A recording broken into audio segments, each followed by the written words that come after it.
beneath the ominous shadow of the Carpathian Mountains, where the thick mist cling to ancient stone and echoes haunt empty corridors, a castle stands with a bloodied past. It swung open its massive gates for 30 years to young peasant girls, promising the hope of servitude to the nobility.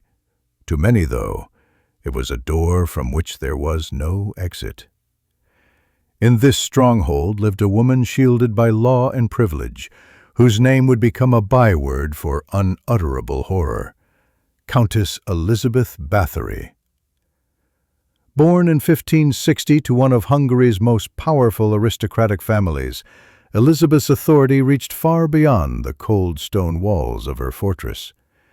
In a time when the feudal system granted nobles near absolute power over their subjects, she learned to bend the law to her will, exploiting it to commit atrocities with impunity.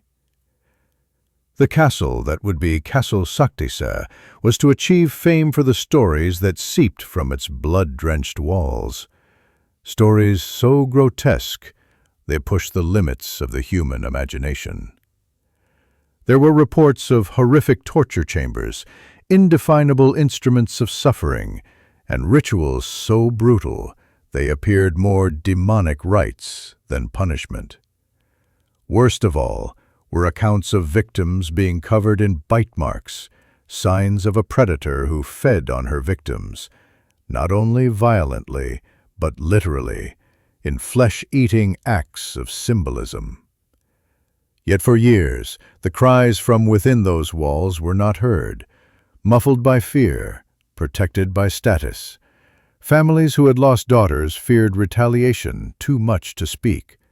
Local officials, bound by allegiance to the nobility, looked the other way. The same laws that were designed to provide justice were the same laws that protected a monster. What would cause a woman of such uncommon privilege to descend to such depravity? Was Erzsébet truly the infamous Blood Countess who bathed in the blood of virgins in order to retain her youth? Or was it all a depraved fabrication, a myth born out of political envy and religious conflict? 400 years later, the truth remains suspended between historical record and propaganda. Most of what we do know comes in the form of confessions extracted by torture, which leaves us with the task of separating fact from fiction. Then, in 1610, after 30 years of whispers and muted accusations, King Matthias II could no longer avoid the escalating scandal. He called for a full investigation, and what his representatives found within Castle Saktisa surpassed even their darkest expectations. Depositions presented a terrible image of systematic killing and brutality on a magnitude that stunned the kingdom. Yet even now, justice was slow in coming. Erzsébet Báthory's accomplishment. This is the twisted tale of how privilege breeds impunity, how feudal law was made into a cloak of predation, and how one woman's name would become synonymous with the darkest corners of power. A tale not only about Erzsébet Báthory, but the system that enabled her. In order to know the monster, we must know the world that created her. Hungary during Erzsébet's era was a country divided and wounded, trapped in the suffocating grasp of empires. The Ottoman Turks moved in from the south. The Habsburgs infiltrated from the west. The powerful kingdom that once was now lay broken, its heart torn apart by almost endless fighting. It was during this upheaval that the Bathory family thrived. Their dynasty produced kings, generals, and nobles who were the champions of Christian Europe. Erzsébet's uncle, Stephen Bathory, became King of Poland and Grand Duke of Lithuania. The family owned vast estates and private armies, and operated in circles where power had no limits and accountability had very little. Erzsébet was born in 1560 at the family castle of near Bathory. From birth, her exalted status was given divine right. In Hungary's rigidly feudal society, Nobles held the power to judge, even condemn to death, their serfs without the necessity of royal approval. To be born a peasant was to live at the mercy of your lord. To be born a noble was to have your word be law. And so, as Elizabeth grew up in Hungary's darkest centuries, she witnessed her world on fire. The Battle of Mohacs in 1526 had left Hungary's independence in ruins, dividing it into three broken parts. The Ottomans took the center. The West came under Habsburg control. Only Transylvania retained independence. This fragmentation weakened the crown and empowered local nobles, men and women like Elizabeth, who became sovereigns in their own right. But Elizabeth was not a passive symbol of wealth. She was fiercely intelligent, more educated than most women of her time, and spoke Hungarian, Latin, German, and Greek. Charismatic and aware of her authority, she moved through the world with confidence. At 11, she was betrothed to Ferenc Nadasdy, heir to another powerful noble family. It was a strategic marriage, one that would unite two of Hungary's greatest fortunes. Her new life was one of harsh contrast. As nobles debated philosophy and gave lavish feasts, peasants fought to stay alive amidst the ruin caused by Turkish invasions. Starving families would send their daughters to noble households in search of work and protection.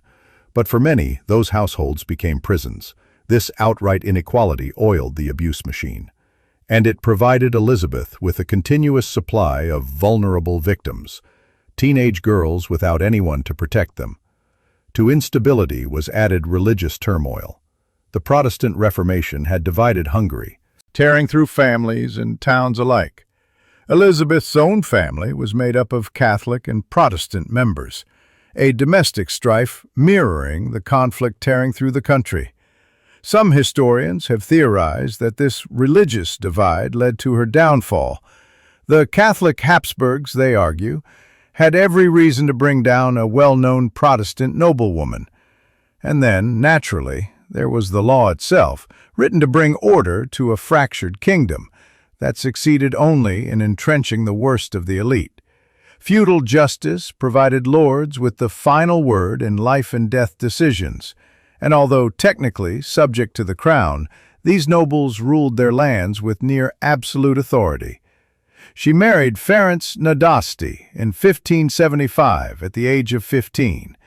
He was 20 and already a celebrated soldier with the nickname of the Black Knight of Hungary for his ruthless battles against the Ottomans.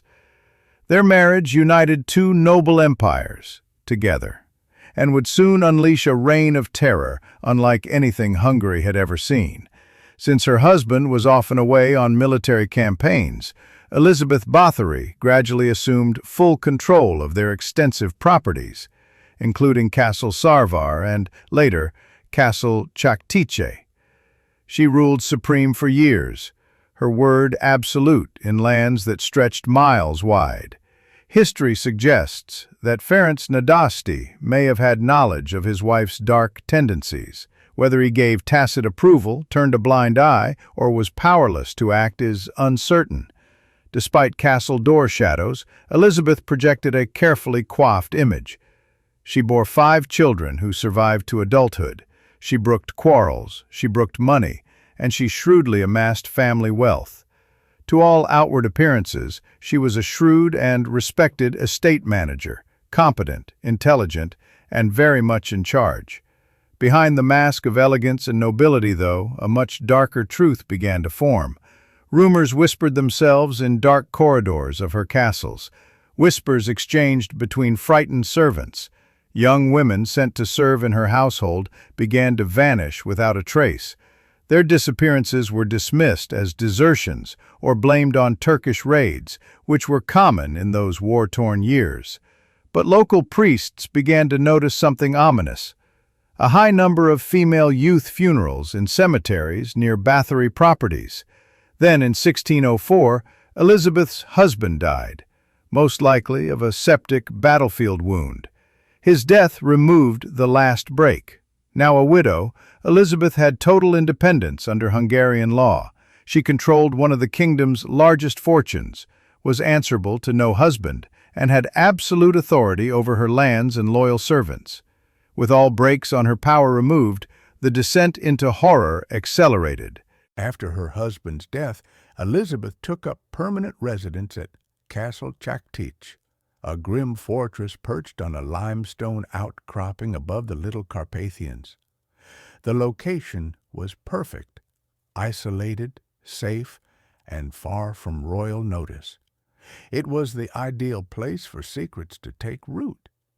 For centuries, the castle had been a symbol of Bathory power.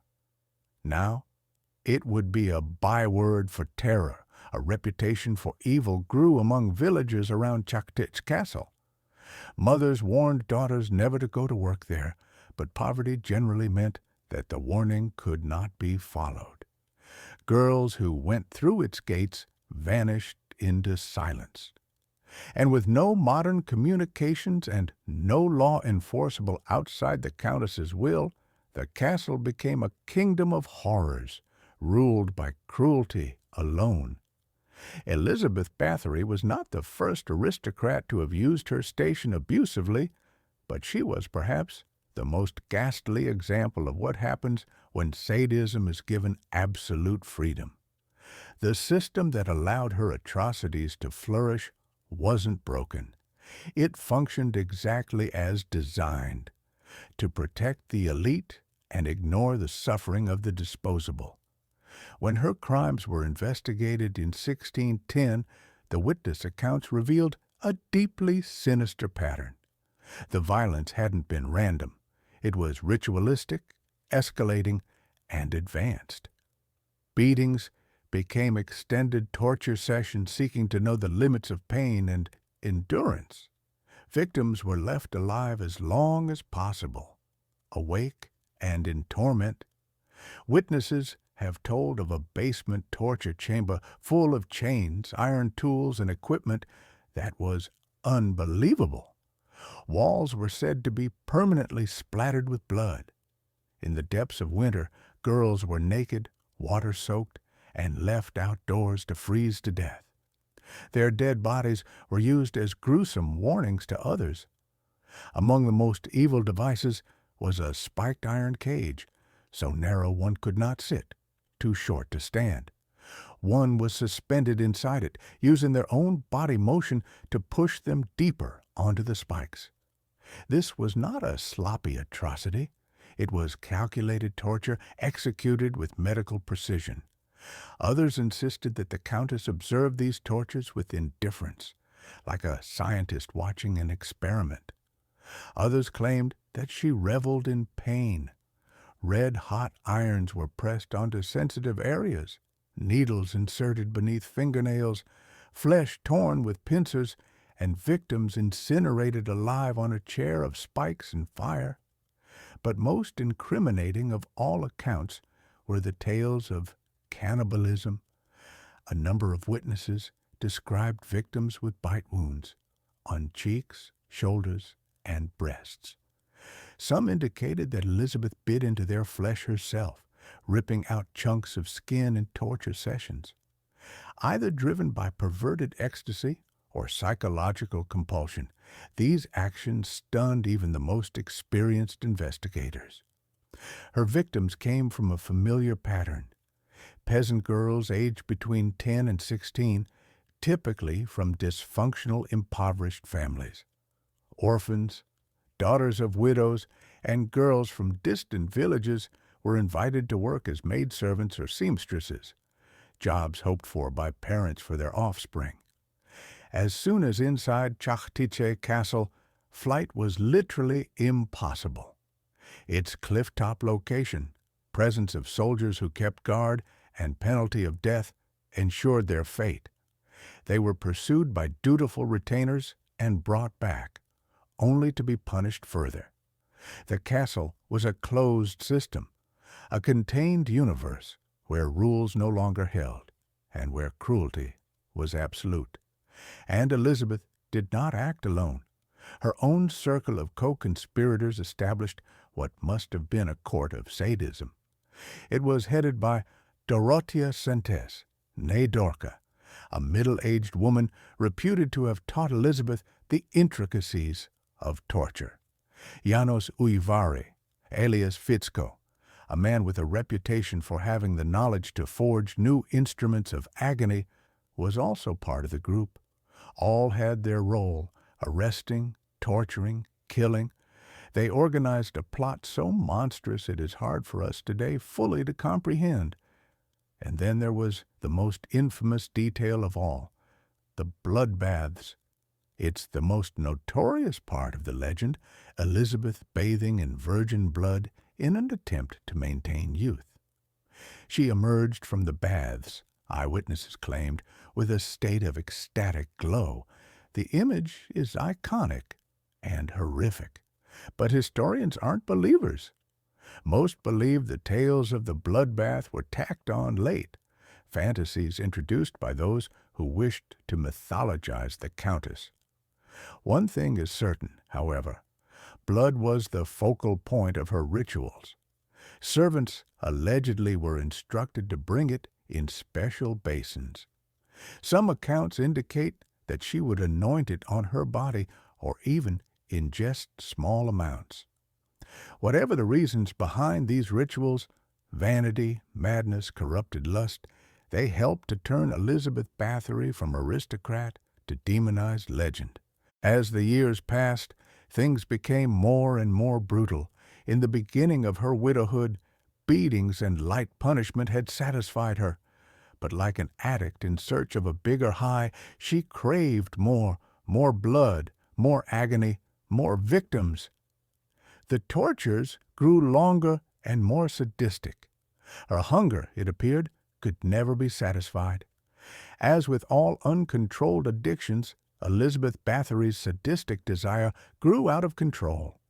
The need for more extreme experiences prompted her to behave more and more wantonly, and the dangers taken would ultimately prove to be her downfall. With victim after victim, there was less and less ability to maintain the secret. Bodies had to be disposed of, hidden away. Relatives began to suspect. Even her most loyal servants began to falter, horrified by the sheer scale of terror that lay all around them. The same sophisticated rituals that filled her sadistic appetites left a trace, too many, too horrific, to remain buried forever. This was not a sequence of spontaneous events. What emerged was a portrait of a systematized one, a process with structure, ritual, and purpose. Victims were selected through existing networks. Torture was punctuated in rhythm. Disposal methods were practiced and efficient. This wasn't random brutality. It was logistic brutality, shrouded in aristocratic impunity. Why does this matter? Because what it reveals is something horrifying. Evil, when disguised in privilege, becomes systemic. The cruelties attributed to Erzsébet Báthory were not new in their brutality. In fact, some of the same torture was employed across Europe as part of state-sponsored judicial punishment.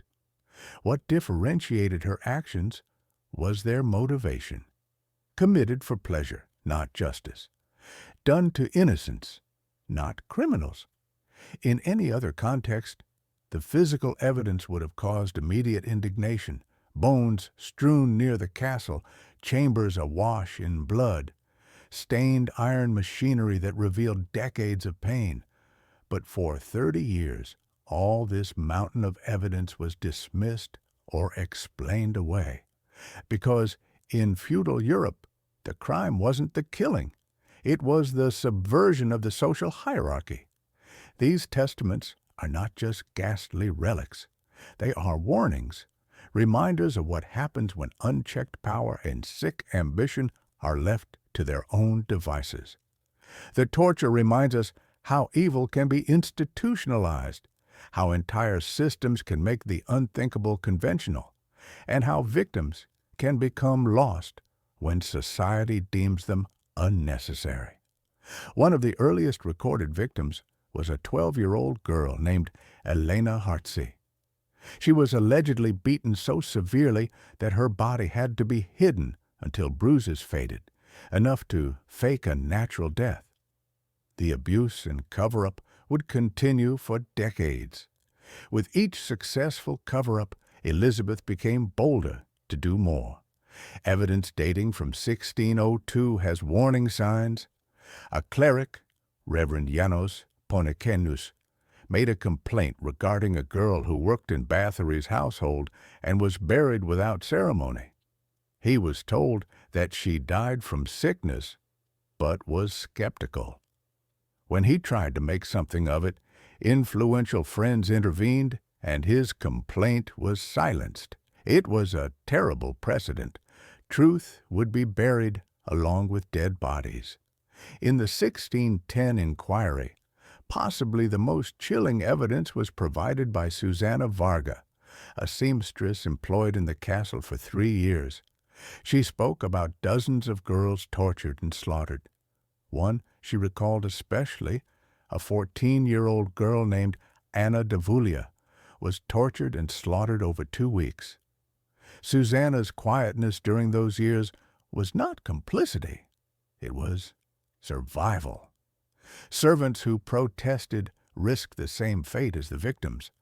Even more harrowing was Katarina Benekaz, one of the few girls to have survived the castle. Physically and emotionally marked, she described being locked in a cellar with 5 other girls, forced to watch as they were taken away individually, never to be heard from again. Katarina's miraculous survival of a winter storm was nothing short of miraculous.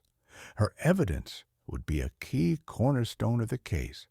Those who suspected the truth were forced to make a horrific decision. To accuse a noble of murder was punishable by charges of slander or worse. Most people believed what the officials said instead of risking the anger of the aristocracy. And those who did try to speak out were often silenced by an uncaring system.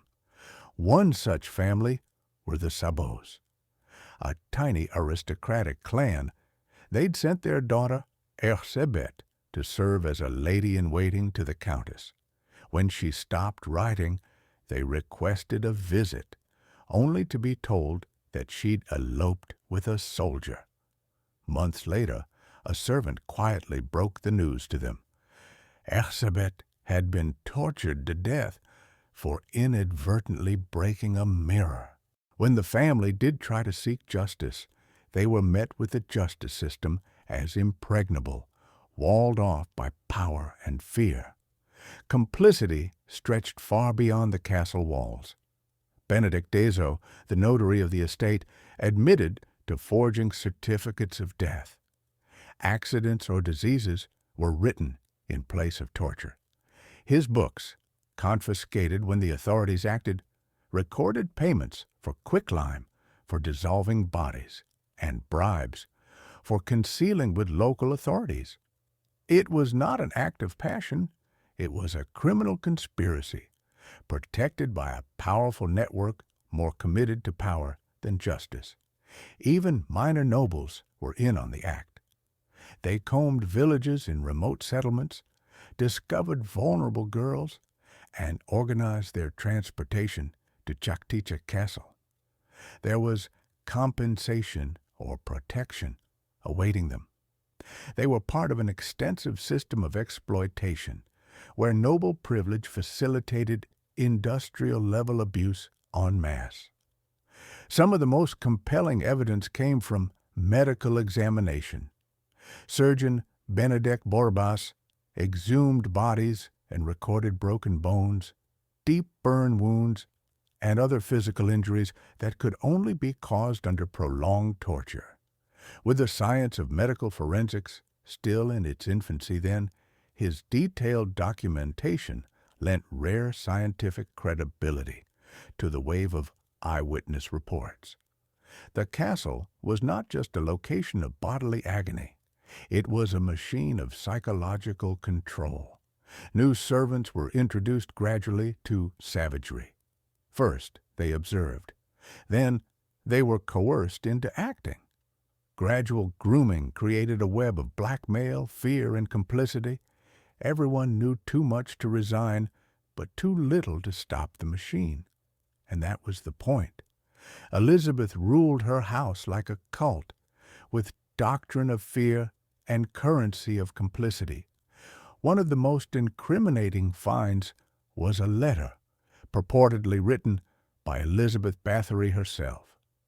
Sealed away in her rooms, it spoke offhandedly of plans for getting rid of useless servants and detailed future sessions of torture in gruesome matter-of-factness. Historians continued to argue over the letter's authenticity, but in its day it was sufficient to tip opinion even among the doubting elite. By the time the investigators put two and two together, it wasn't just a scandal, it was a reckoning. The scale of Erzsébet Báthory's crimes is one of history's most terrifying unknowns. At the trial of her co-conspirators, one of them swore an oath and testified that he had witnessed a list, penned in the hand of the Countess, of 650 victims. Others testified to having seen as many as 50 to 80 murders with their own eyes. Even conservative figures attest to dozens of murders. But the actual number will perhaps never be known. Dozens of victims likely disappeared without a trace, lost to unmarked graves, incinerated embers, or to corrosive quicklime. The escalator pattern is obvious.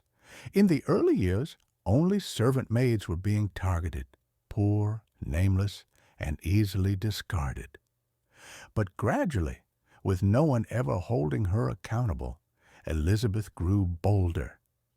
She supposedly began taking on daughters of lesser noble families, shipped out to her castle to learn the graces of court life. This, ultimately, would prove her undoing. Noble households were not quite so powerless or tongue-tied as peasants. They had assets, authority, and the clout to demand questions. Meanwhile, villages near Castle Chaktich began to sound warnings to each other.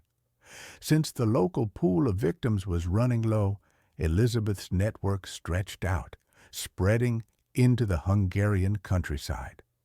By 1609, recruiters were venturing into remote provinces, offering outlandish sums to destitute families for their daughters. This growth required additional co-conspirators. It also brought more exposure, more risk, and more cracks in the Countess's impassable wall of silence. And thus, in a bleak ironicism, it wasn't the morality of her crimes that killed Erzsébet Báthory. It was politics and money. By 1610, she was among Hungary's richest citizens. King Matthias II himself was also deeply indebted to her for bankrolling military campaigns against the Turks. Her death, conveniently, would erase that debt. When György Thurzó was made Palatine of Hungary in 1609, everything changed. Thurzó, an important noble and cousin of Bathory by marriage, was under pressure from both the Habsburg court and Hungarian nobles. The growing prosperity and autonomy of the Countess made her a political threat.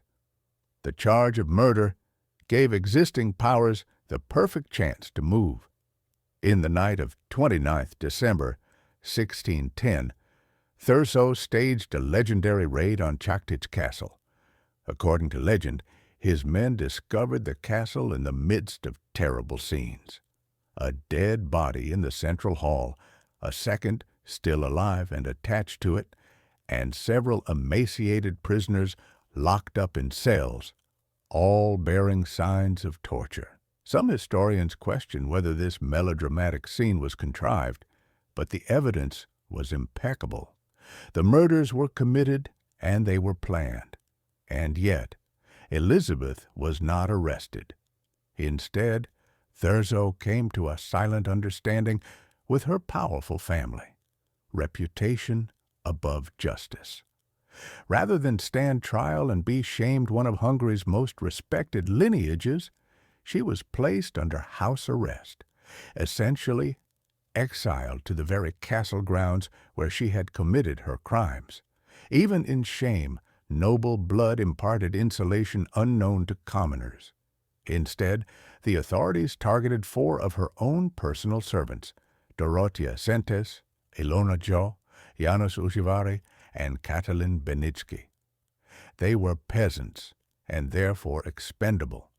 They could be tried, tortured, and punished without destabilizing the aristocracy. Their confessions, extracted under torture, were enough to feed the public's appetite for sensational detail while conveniently maintaining the social order. The investigation was more for show than for justice. Behind the closed doors, the gaze of the court turned to wealth and property. Each asset of the Bathory fortune was catalogued by investigators. The enormous debts her family owed the crown discreetly vanished as Elizabeth lost her freedom. In death, her fortune became a payoff. The penalties inflicted were cruel, as was to be anticipated from the time. Dorothea and Ilona, the persons detected as main organizers of the tortures, saw their fingers ripped out with red-hot pincers prior to being burned to death. Janos Uživari, younger and reportedly pushed into service, was beheaded prior to his body being reduced to ashes. Only the co-accused in the discovery of the crimes, Katalin Benitsky, was not executed, sentenced to prison instead. And Erzsébet Báthory herself was in strange legal limbo. Never officially convicted, never officially tried, she was imprisoned in Castle Chaktich by private accord, not by royal decree. This allowed the Bathorys to retain their lands and their titles, avoiding the shame and forfeiture that would have followed upon public conviction. The damage had been done, however. Beyond Hungary, the scandal sent shock waves throughout Europe. The Habsburg court used the scandal as proof of the failure of Hungarian nobles to govern themselves, recommending increased central control. Protestant nobles, however, proclaimed the whole affair a Catholic political purge and part of the larger Counter-Reformation. To others, Elizabeth was now a figure representing deeper battles in ideology, a pawn in battles independent of her victims. Meanwhile, attorneys fought over the meaning. Did feudal law allow a noble to commit crimes such as these without consequence? Was there a boundary beyond which privilege could no longer hold sway? These arguments, preserved in letters and minutes of court proceedings, reveal the actual import of the Bathory case. It challenged the very cornerstone of aristocratic immunity. And yet, for all of its glory, the investigation remained essentially limited. Officials did not even go so far as to identify all of the victims. Most families were denied any closure. Primary witnesses were never interviewed, and much of the evidence was likely destroyed by grieving family members eager to protect the Bathory name. From Europe to the Americas, pamphlets spread the story in epidemic form. In Western nations, readers were enthralled by accounts of the Blood Countess, her cruelty mythologized in gaudy descriptions. The Ottoman Empire used the scandal as proof of Christian wickedness, and so she became a propaganda figure. The myth had gained momentum and would only increase from here. Locally, the collapse of Castle Chaktich's powers brought ruin in its trail. Despite the horrors that had been perpetrated inside its walls, the castle was a focal economic point. Its closure plunged the neighboring villages into poverty. Families whose daughters they used to fear for now fought against hunger and poverty. It was a dark reminder of how deeply exploitation had taken root in the fabric of society, and how even the destruction of a monster left scars much deeper than those of the victims themselves. The Erzsébet Báthory scandal's legacy is a sobering reality about the nobility. More important than justice was keeping the family name clean. Rather than condemning her, the Bathory family was quick to spin the tale. They destroyed evidence, intimidated witnesses, and cleverly created a narrative that portrayed Erzsébet not as a sadistic killer, but as the victim of mental illness or political oppression. In doing so, they demonstrated the frightening solidarity of aristocracy, a domain where reputation took precedence over morality, and bloodlines were guarded at all costs. But despite all their efforts, the reputation of the inquiry left its stamp indelibly. For the first time in Hungarian history, a nobleman had to face actual consequences, albeit modest, for what was defined as a crime against commoners. The depositions accumulated over the trial still total a priceless snapshot of life in a feudal society, detailing how uncontrolled power could turn into monstrous cruelty. It showed how, even in a class-based society, there was a point at which privilege could no longer cover up atrocity. But centuries on, the questions her case raised still remain. Where privilege ends and impunity starts? How does a society reconcile power and justice?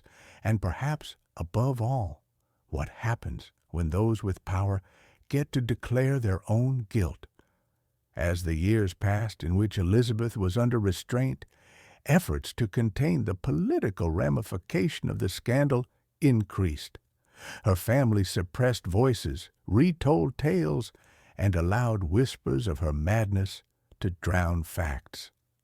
These adjustments, in fact, created the historical ambiguity that continues to surround her today. Simultaneously, Castle Chaktic, a former symbol of nobility and prosperity, became a monument of horror. Haunted stones and disturbed spirits were the whispers among those who lived near the village. Peasants shunned it.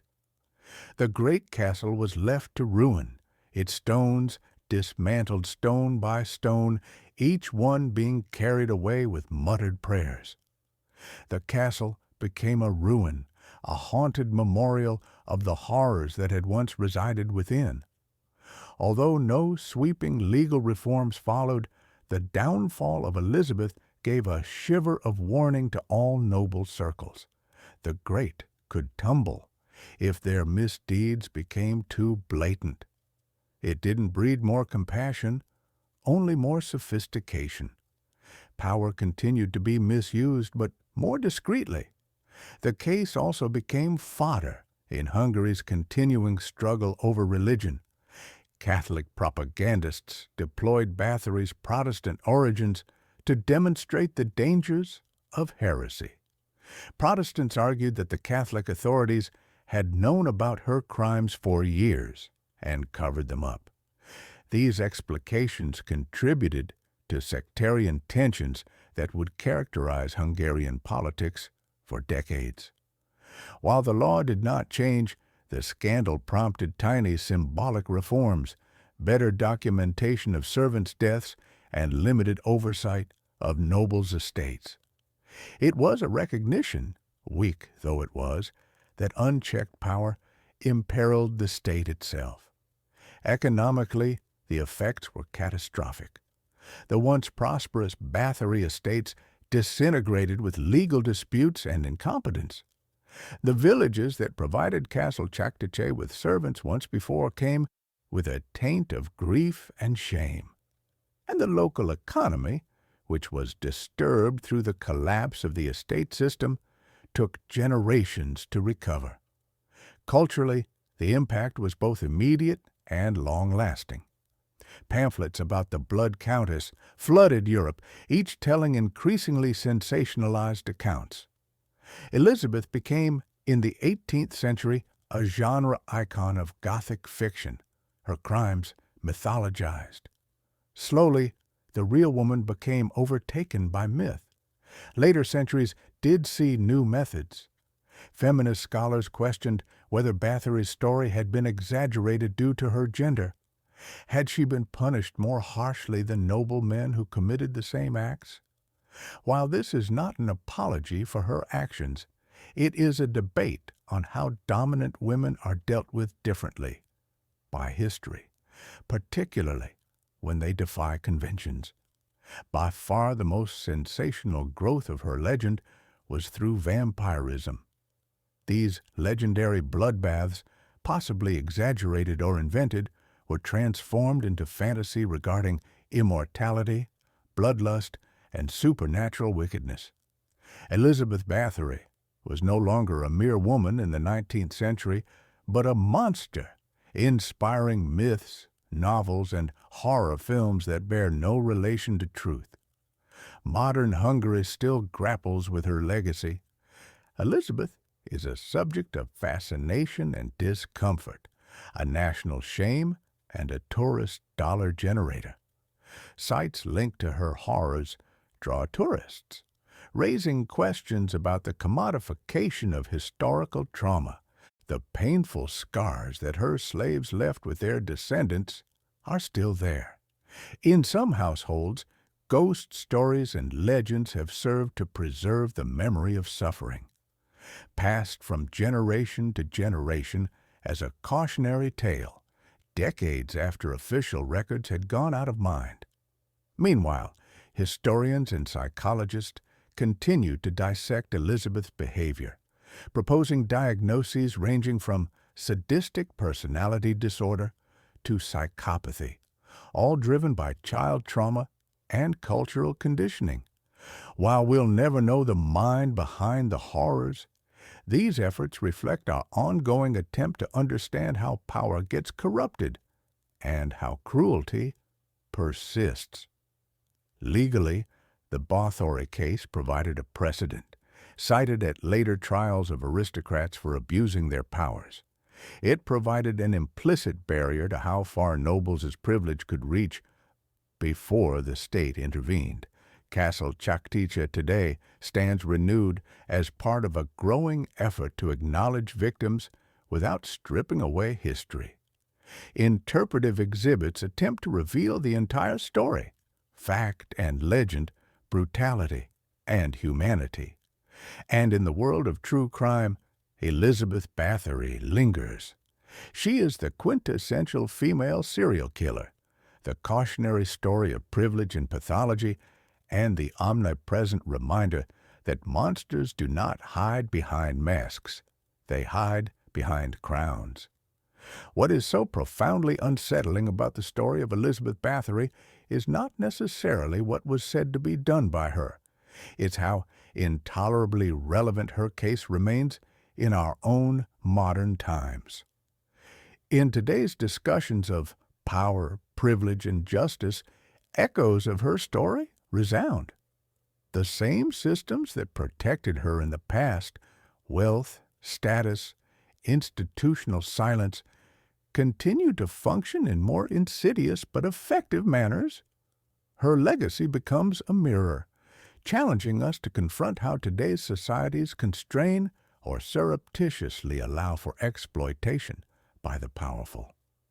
Within different cultures and educational systems, how we frame Bathory's story is radically different. Some teachers are attracted to the grossness, the shock value, to get students' engines running. Others dive deeper into systemic analysis, looking at how social and institutional forms enable such violence to take hold. These differences in pedagogy are part of an even larger conversation. How do we teach traumatic history in the classroom? With sensationalism or with sober examination of systemic wrong? And then there is the matter of memory. Unlike victims of state-sponsored terror, the girls killed in Castle Chaktich are not remembered by official monuments. Plans for commemoration have often been rejected by those who would rather forget, whitewash, or mythologize the past than confront it. And that silence is all. It says a lot about whose lives society wants to remember and whose it will allow to be forgotten.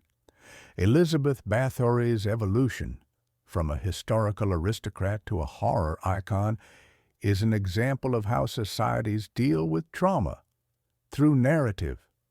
Every generation has remade her tale, fashioning it into a means of addressing present fears regarding gender, power, and violence.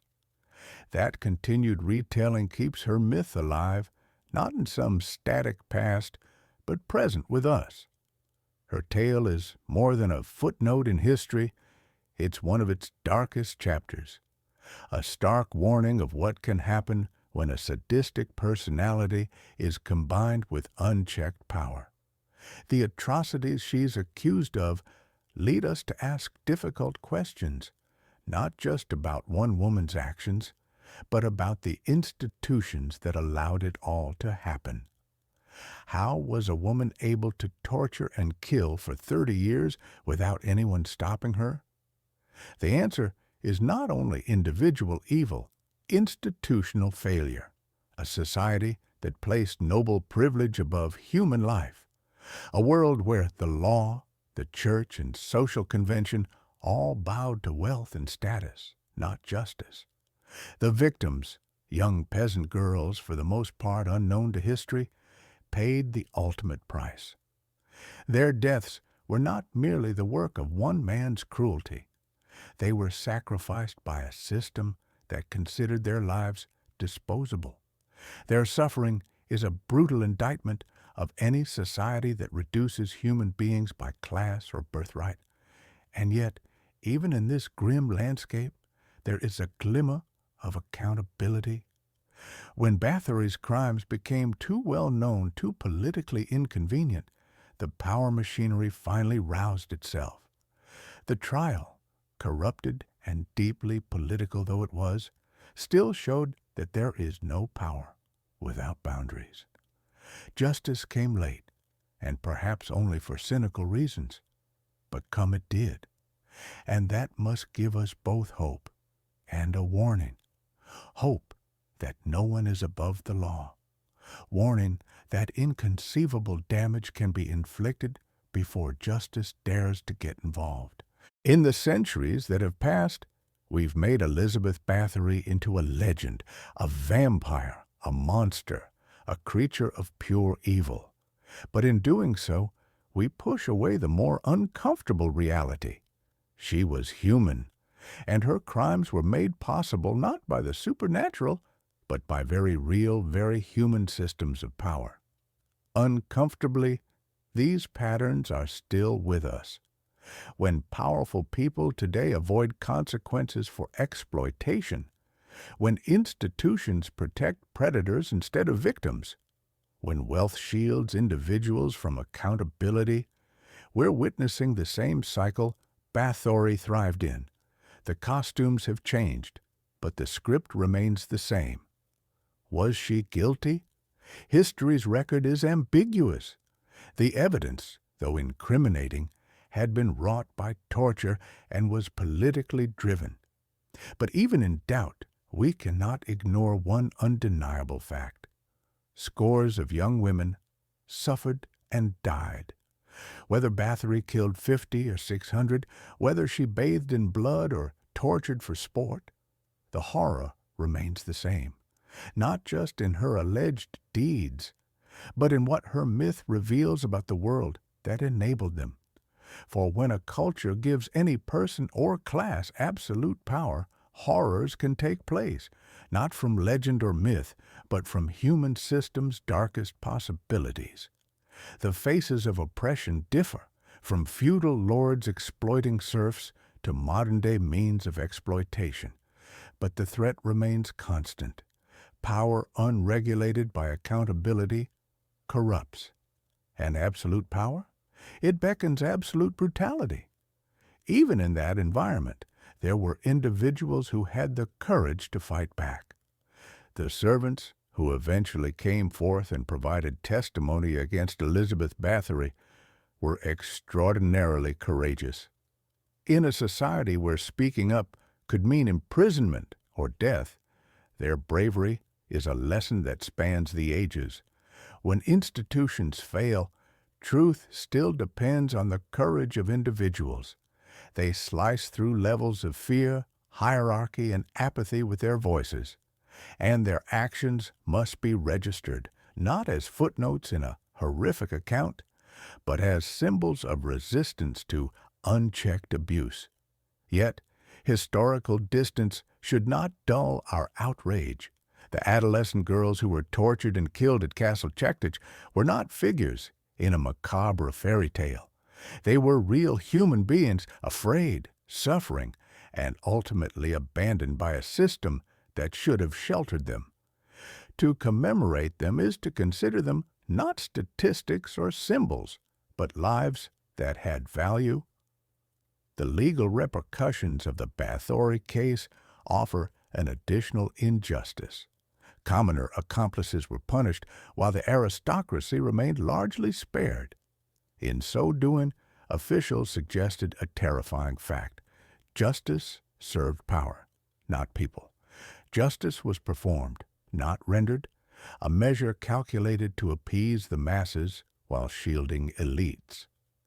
This is not just a medieval phenomenon. Performative justice is well and alive today. When institutions claim to be changing but keep inequality beneath the surface. Bathory-based tourist attractions nowadays present challenging ethical questions.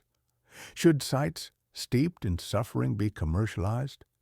When horror is sold as entertainment, we risk forgetting the genuine human cost, and yet such places can also educate. When handled sensitively and respectfully, achieving that balance requires effort. Are we commemorating victims or capitalizing on their pain? Feminist theorists have examined the Bathory case with a questioning gaze. Without condoning her atrocities, they ask provocative questions. Would a nobleman have been summoned back with the same fame? Was gender involved in the way she was treated, or in the way her legend was penned? These remarks add complexity to simple villain plots, while leaving space for the undeniable suffering that she caused. Erzsébet Báthory continues to plague popular culture, from heavy metal music to horror films. Our fascination with extreme evil makes her legend live on. But at what cost? History is drowned out by spectacle. Each generation must choose. Do we sensationalize the past or approach it with honesty and humanity? For historians, Bathory's case is a cautionary tale about the reconstruction of truth from biased, distorted sources. Some of the testimony was extracted through torture. Political agendas shaped the record. Layers of myth and crustation were added by subsequent writers. And yet, through the fog of exaggeration, a pattern of truth persists, a pattern of actual systemic terror. What is haunting about this tale today is not just the crimes themselves, but what they question us about. Why are the powerful so very often shielded from justice? Why are victims particularly rarely believed? Why do institutions protect abusers instead of the abused? The story of Erzsébet Báthory is not distant history. A mirror is what it is. It makes us gaze at how societies enable, justify, or ignore abuse when power is permitted to run amok. And the most terrifying lesson of Castle Chektich is not one involving Bathory herself, but all those individuals who surrounded her. Servants who had first recoiled in horror went on to aid in the atrocities. Officials were bribed. Entire communities turned a blind eye. This is how horror becomes normalized. This is how evil thrives, not only through the deeds of monsters, but through the silence of crowds. So in the end, the question isn't really whether one woman was evil. History is full of cruelty. The bigger question is, what kind of world allows evil to flourish?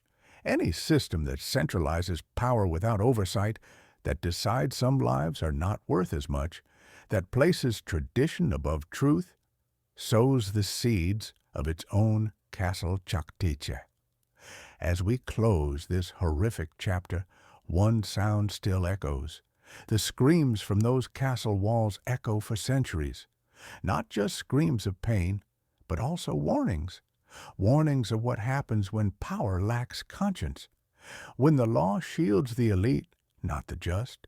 When people are property. When silence is complicity. And today still we hear their cries, beckoning us. Have we truly learned their lesson, or only learned new ways to disregard it?